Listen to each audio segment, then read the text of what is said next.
everything was so much easier. Like I had gotten stronger and I could feel it because it did not take as much perceived effort to get things to work. And that was nice because it took less time to recover. And when you find your passion, it ignites you as a person. You just feel awesome. I just did a rash guard video. If you haven't checked that out, go check that out, because right now I feel like Danaher, just rocking the rash guard all the time. That's just what I wear. Rash guard and fanny pack. One of our Jiu-Jitsu sisters left a question. She's like, Crystal, you know, I'm over here in the UK and our gyms are closed. They've been closed for a while. What do you recommend to do for weightlifting since I can't train Jiu-Jitsu? So when I first started Jiu-Jitsu, you know, I was one of the only females, like when I was rolling.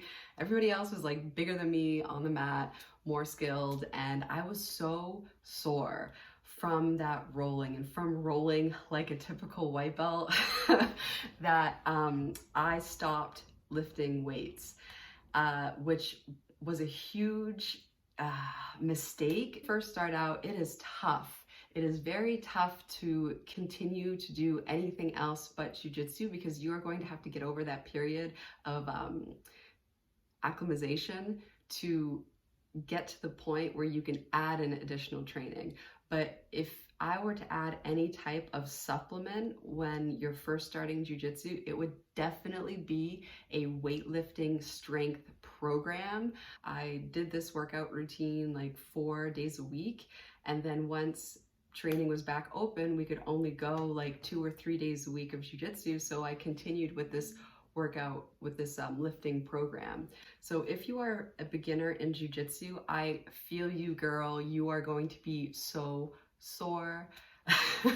So if you are completely sore, like from class and from going to jiu-jitsu, what I recommend is just going to jiu-jitsu, because that is going to be like your cardio and HIIT type workout. And I recommend adding just like 1 day of weight training. First, we are going to begin with a warm-up. So for me, about 90% of my injuries that have ever happened while training jiu-jitsu has been because I forgot to warm up. So warming up is really important both in jiu-jitsu and anytime you weight train. So I at least try to do a couple of minutes on some sort of cardio machine. Our first exercise is going to be a chest elevated glute bridge. So I chose a bench that was part of a bench press machine because there was bolts that bolted the machine to the gym floor. And this is useful because if you choose a bench that isn't bolted to the floor and isn't secure, then it's going to move on you when you're trying to do this movement. So definitely find a bench that's either already secured to the gym floor or butted up against a wall. Or I've also seen people put 45-pound plates on the opposite side. That way there is some weight so you could apply force on the other direction and it won't move. Before I go into my working sets, I will choose a lighter weight. That way that also serves as a warm-up for that weightlifting exercise as well, because it's important to warm up. For this chest elevated glute bridge, it's very nice for jiu-jitsu because a lot of the movements are going to be bridging type movements. So when I do this exercise after my warm-up, I like to put a lot of weight on it, and it's one of those exercises that you can really load the bar and you can like feel like a little bit of a badass. And what I like to do is I like to imagine that I'm being mounted by, like in this instance right here, this is 225 pounds. So I like to picture like a 225-pound like purple belt on me, like that has me mounted, and I am just like bridging like to get him off me, to do like the bridge and roll to get out of being mounted. So I find when I envision this while doing this exercise, it makes it more fun, and it also helps get you some mental reps of jiu-jitsu. So this is one of those exercises that has a direct crossover to the strength of your bridge, which is super important. Also, make sure that you have the bar centered on your hips, or else things can get like a little wobbly if there's a, you know, like if it's not centered, then you have more weight on this side and it can get a little wobbly. So that's one thing to keep in mind. And then when I'm going to heavier weight, I like to use that little circular pad. That way the bar isn't digging into my hips, because, you know, during a bridge in jiu-jitsu, there's usually some padding there. If somebody has you mounted, like nobody has it as hard as a bar. As far as reps and rest, what I like to do is I like to do 5 reps and then do 1 to 2 minutes of rest, and do 5 reps again, 5 reps again, 5 reps again, for a total of 4 sets. My goal is 5 sets, but I will adjust this based off of how much I have been training jiu-jitsu that week. So currently, I was doing about 10 hours of training a week between Muay Thai, jiu-jitsu, and judo. So that was a lot of training. So my lifting had to be decreased to once a week. I want to increase that now to twice a week, but to maintain muscle mass, like you just need to go once a week, which is, I don't want to lose my muscle. You know what I'm saying? Like I worked hard for that. So try to go at least once a week if you have a very high volume of training on the mats. If you don't have a high volume, then you can increase the volume of your weight training. But if you are a beginner, you're going to be so sore that it's going to be tough in the beginning. All right, the next exercise is sumo squats. Before I do any squats, what I like to do is I like to adjust the rack so that the bar height will be, you know, just below my shoulders. And then I put those spotter pins to be at the very bottom of my squat range. That's helpful because just in case for some reason, let's say I can't get out of the hole at the bottom of my squat, like I know there's some holy shit like safety, there's something that will like hold the bar, so I could just sit down to the ground and everything will be fine.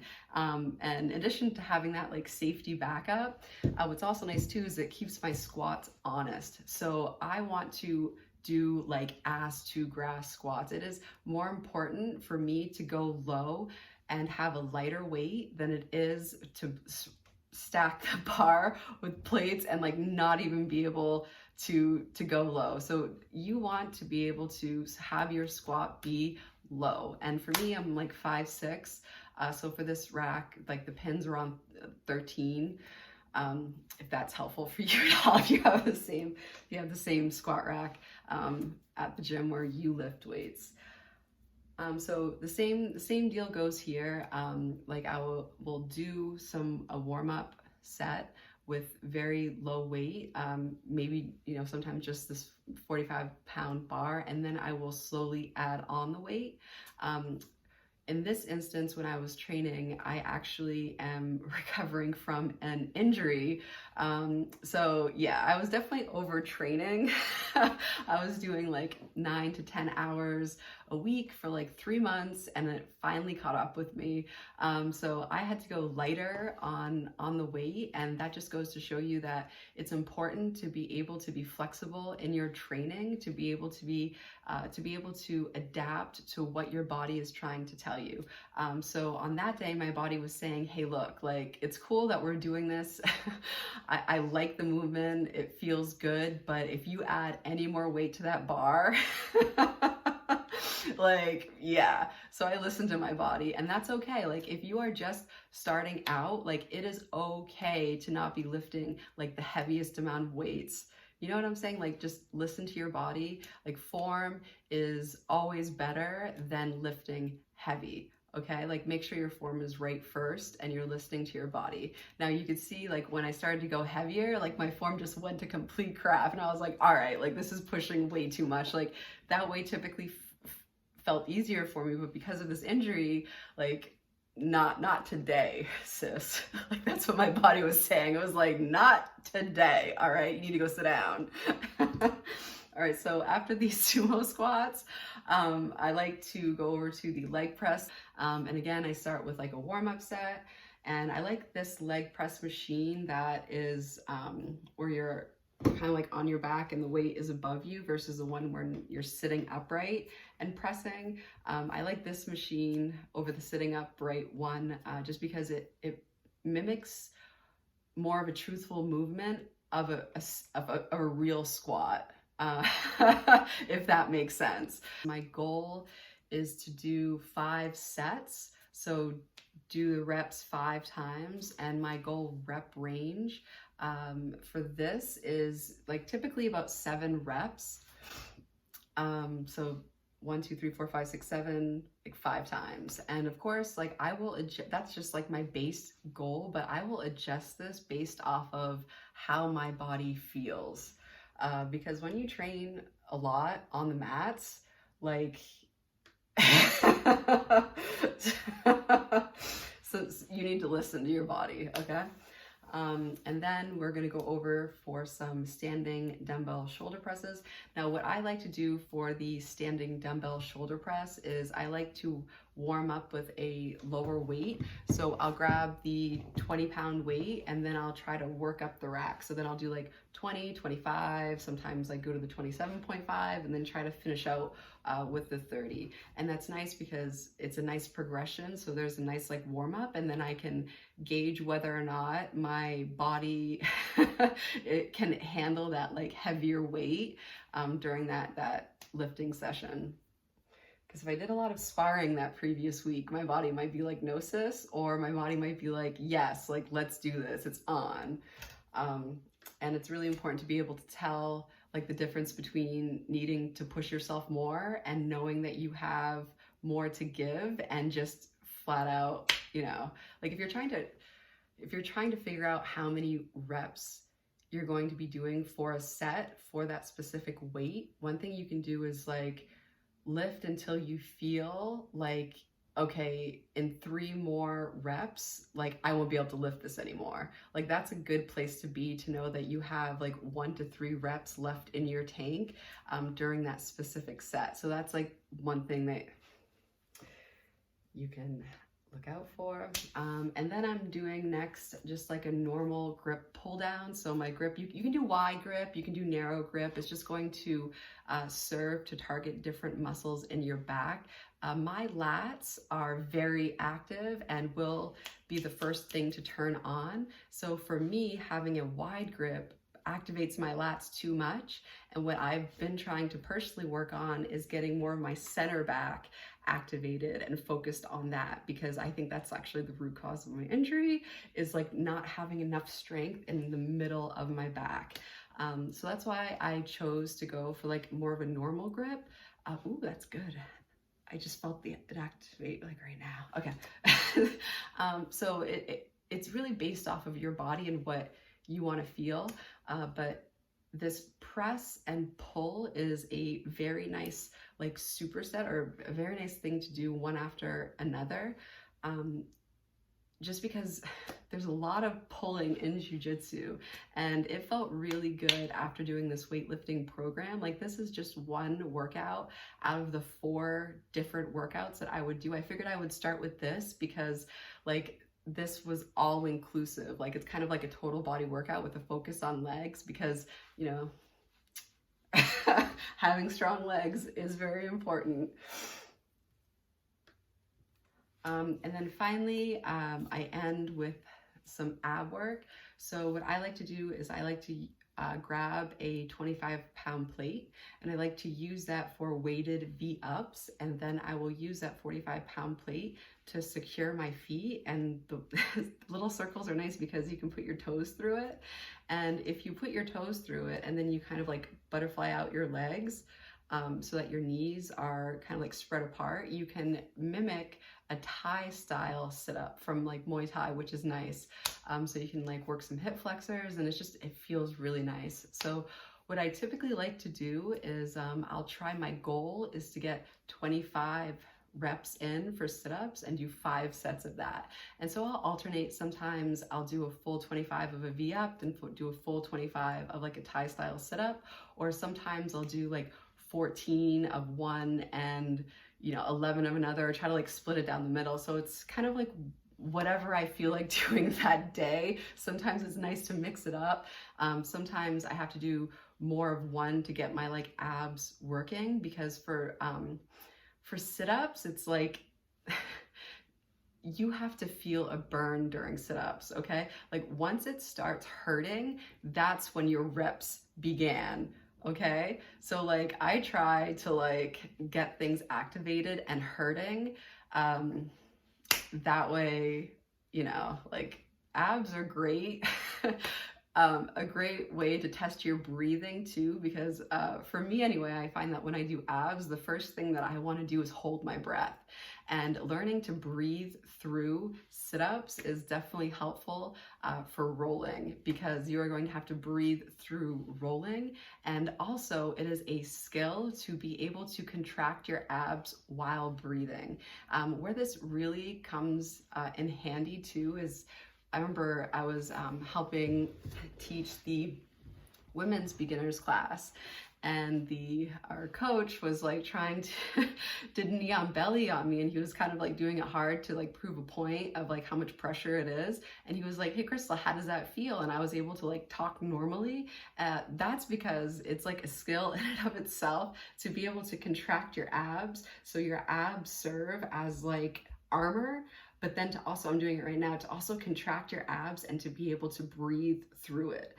Because if you can only contract your abs and stop breathing, it's going to be very hard to escape knee on belly because you are trying to withstand the pressure of their knee through your abs, but yet you don't have enough oxygen to be able to move properly. And holding your breath can also make you feel extremely anxious. So working on your breath through your ab exercises is also very helpful for the mats. And then finally, I like to end with some stretching. If you do jiu-jitsu, you know that things start to get very tight if you don't consistently stretch. So I try to stretch between sets. I try to stretch, like I'm sneaking in stretching because like, you know what I'm saying? Like I'm busy. I'm a busy female. Like I'm busy, sis.